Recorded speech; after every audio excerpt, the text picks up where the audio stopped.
I received the question, what is the best film camera for wedding photography? So in this video, I'll try and answer it based on 10 plus years of wedding photography with lots of different film cameras and which ones worked and which ones didn't work. I'll include Leicas and non-Leica 35mm film cameras and some medium format, and maybe briefly touch on large format as well. Let's jump into it. Hi guys, Matt here from MrLeica.com. So yes, today we're talking weddings, but before you all switch off, I know most people hate weddings. We're basically talking cameras, so stay with me and hopefully you'll enjoy it. So the question was, what camera would I recommend for film photography in 2022?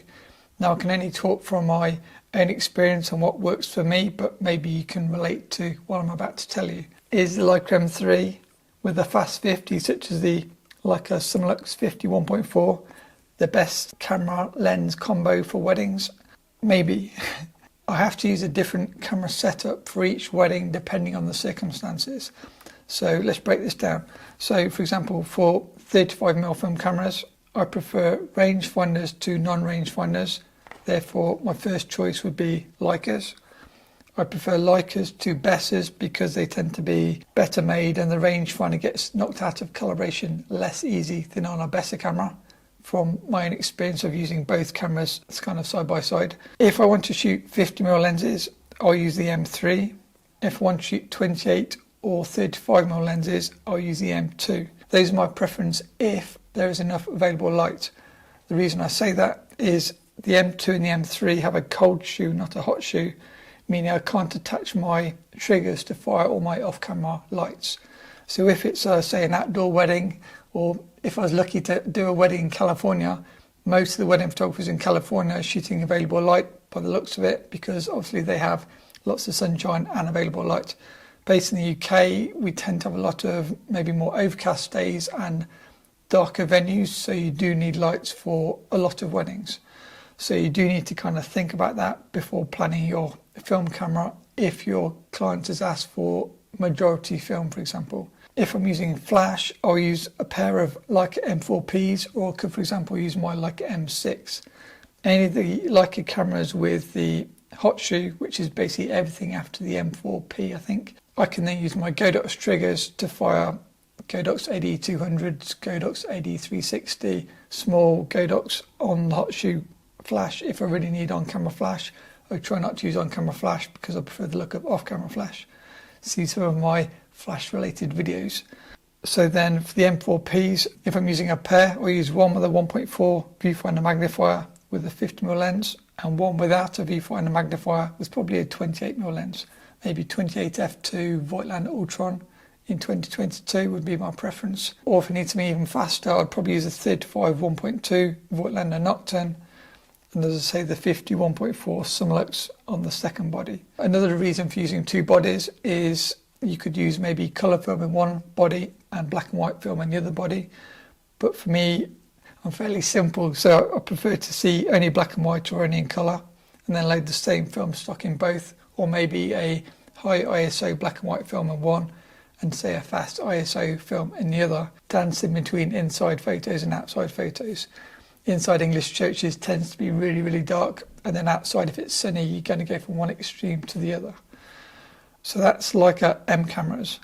I don't really use Leica 3 cameras, the Barnack cameras, because I find I can get better results from the more modern Leica M lenses. The older lenses are great to add a lot of character, but sometimes you just need things like flare resistance and high contrast to get your shots in a kind of run and gun situation in a wedding. So that's why I use M lenses.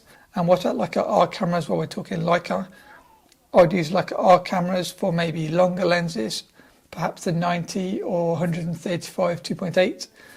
I haven't actually used Leica R cameras to date for a wedding because I only recently got them kind of the end of last year, I think it was.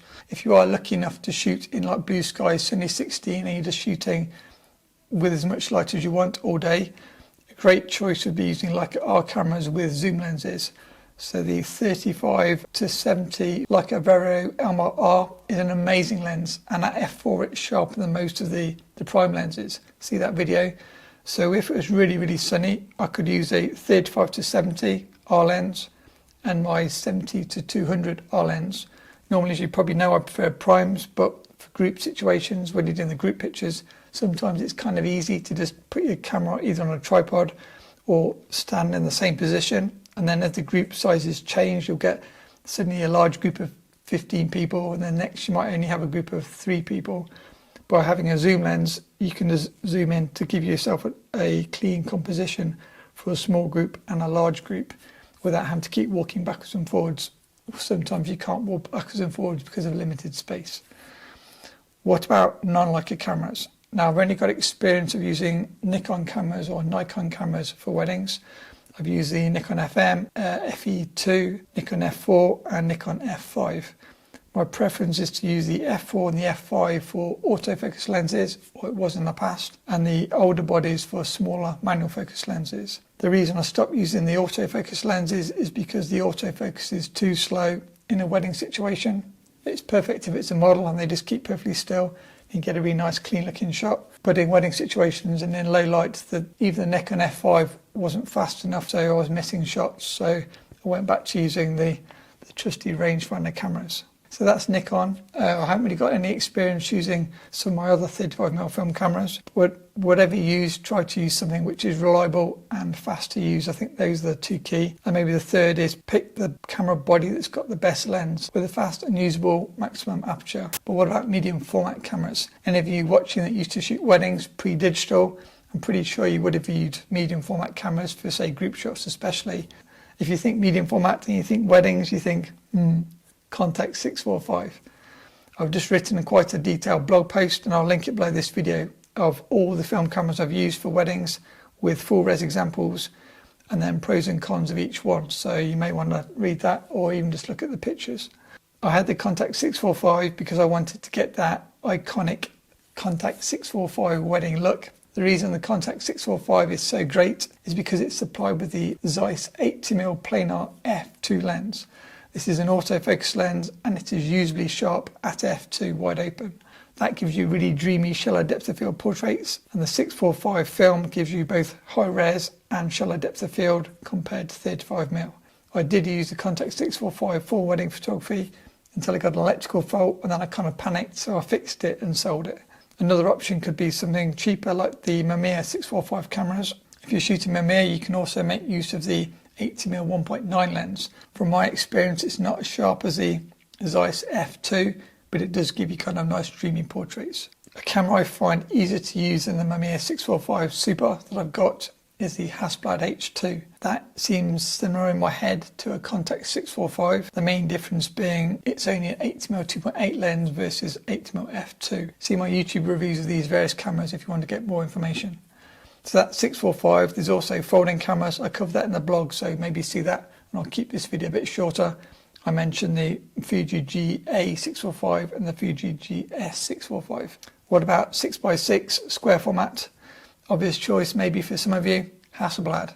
Hasselblad is my maybe most used camera for weddings because I've got multiple bodies, multiple backs, multiple lenses, so I always feel confident if one camera fails, I've got a backup. I wouldn't like to have only one film camera and then the film camera die middle of the shoot and the wedding couple are expecting photos from me. So an advantage of using a Hasselblad is it's modular, so you can change the film backs, the lenses. That means you can have a variety of lenses to suit different situations, and you can have multiple film backs. So during the group session, I'll preload multiple film backs, and then if we run out of film in back number 1, halfway through the group session, I can quickly switch out and clip on a new full film back, fresh film, to keep on shooting without keeping the guests waiting.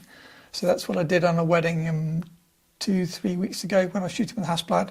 It worked really well for me with it on a tripod. I can then arrange the groups, and then I was shooting digital and film, so I'd shoot digital first so they've got a digital copy, and then I'd shoot the Hasselblad. If I want something faster to use, I'd probably go for the Mamiya 6, which is also 6x6. The Mamiya 6 is a rangefinder camera, and so for me it's faster to use and it's smaller.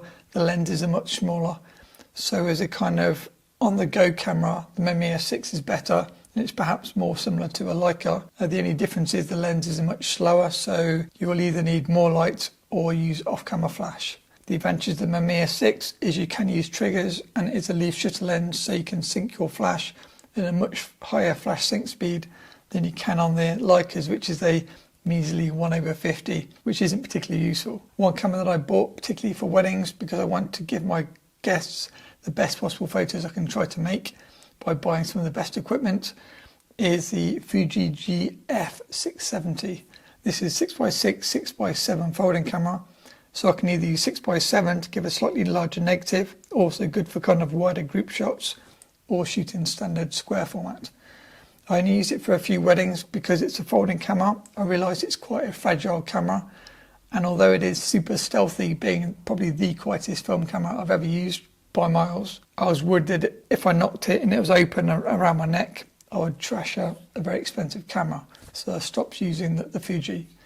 So in 2022 I'm using Hasselblad H2, Hasselblad 500s and the Mamiya 6. I have used a Mamiya 7 as well, and I have used a Mamiya RZ67. Very rewarding camera, but a bit of a tank, so maybe not the lightest camera. And then lastly, just for completeness, what about large format cameras? I have got 3 4x5 large format cameras. I've got a Pacemaker speed graphic with a aeroactile lens. I've got a Cine F2 monorail camera, and I've got a Intrepid field camera. Large format cameras are not ideal for wedding photography if you're the primary and only shooter. Yes, you could use them for some really hopefully amazing 1 or 2 frames in kind of a controlled environment where there's some downtime during the wedding day, and I hope to do that for some clients in the future. But if you're the only shooter and it's back-to-back non-stop activities during the day, I wouldn't like to use a large format camera because I'm going to be missing all the moments from the day that I should be capturing on either fast 35mm cameras or digital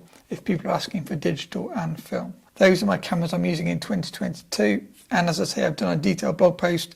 Check it out below, full res photos and a lot more cameras mentioned. If you shot weddings yourself, let me know in the comments what was your go-to wedding camera. I'm sure I've only scratched the surface with the cameras I've mentioned in this video. As always, a massive thanks to my awesome patrons, and hopefully see you in the next video.